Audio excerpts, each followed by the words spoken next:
ಎಲ್ಲರಿಗೂ ನಮಸ್ಕಾರ. ನಾನು ರೇಷ್ಮಾ. ಸಾತೇಸ್ ಕಿಚನ್ಗೆ ನಿಮ್ಮೆಲ್ಲರಿಗೂ ಸ್ವಾಗತ.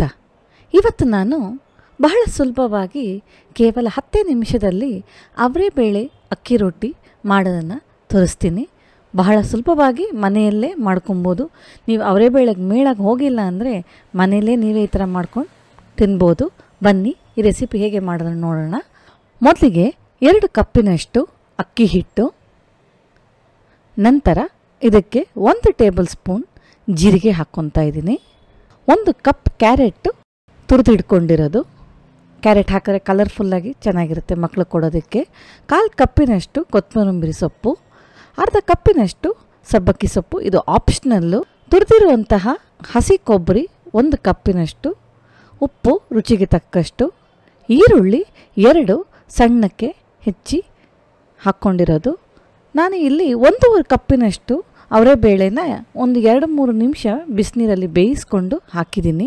ಹಸಿಮೆಣಸಿನ್ಕಾಯಿ ಪೇಸ್ಟು 1.5 ಚಮಚ, ನಿಮಗೆ ಖಾರಕ್ಕೆ ತಕ್ಕಷ್ಟೇ ನೀವು ಹಾಕ್ಕೊಬೋದು. ಚೆನ್ನಾಗಿ ಇದನ್ನು ಮಿಕ್ಸ್ ಮಾಡಿಕೊಂಡು ನಾನು ಸ್ವಲ್ಪ ಬೆಚ್ಚಗಿರುವಂತಹ ನೀರನ್ನು ಹಾಕ್ಕೊತಾ ಇದ್ದೀನಿ.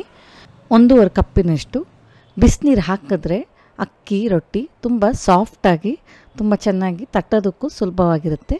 ಇದು ಒಂದು ಟಿಪ್ ಅಂತಲೇ ತಿಳ್ಕೊಬೋದು. ನೋಡಿ, ಈ ಥರ ಚೆನ್ನಾಗಿ ಸಾಫ್ಟಾಗಿ ಕಲಿಸಿದ ನಂತರ ತಕ್ಷಣವೇ ಮಾಡ್ಬೋದು. ನಂತರ ನಾನು ಇಲ್ಲಿ ಒಂದು ಒದ್ದೆ ಬಟ್ಟೆ ಅಥವಾ ಕರ್ಚೀಫನ್ನು ತಗೊಂಡು ನೀವು ನಿಮಗೆ ಎಷ್ಟು ಸೈಜ್ ಬೇಕೋ ಅಷ್ಟು ದಪ್ಪ ತಗೊಂಡು ಅದನ್ನು ಸ್ವಲ್ಪ ಎಣ್ಣೆ ಹಾಕಿ ನಿಮಗೆ ಎಷ್ಟು ತೆಳುವಾಗಿ ಬೇಕೋ ಅಷ್ಟು ತೆಳುವಾಗಿ ತಟ್ಕೊಬೋದು. ನೋಡಿ, ಈ ಥರ ಒದ್ದೆ ಬಟ್ಟೆಯಲ್ಲಿ ಮಾಡಿದ್ರೆ ನಿಮಗೆ ಅಕ್ಕಿ ರೊಟ್ಟಿ ಕೀಳೋದಿಲ್ಲ ಹಾಗೂ ಕ್ಲೀನಾಗಿ ರೌಂಡಾಗಿ ತಟ್ಕೊಬೋದು. ನಿಮಗೆ ಇನ್ನೂ ಅವರೆಬೇಳೆ ಬೇಕು ಅನಿಸಿದ್ರೆ ಸ್ವಲ್ಪ ಬೇಯಿಸಿರೋವಂಥದ್ದನ್ನು ಪಕ್ಕಕ್ಕೆ ಇಟ್ಕೊಂಡು ಅದು ಕೂಡ ಸ್ವಲ್ಪ ಸ್ವಲ್ಪ ಹಾಕಿ ತಟ್ಕೊಂಡ್ರೆ ನಿಮಗೆ ಅವರೆಬೇಳೆ ಕಾಣಿಸ್ತತೆ.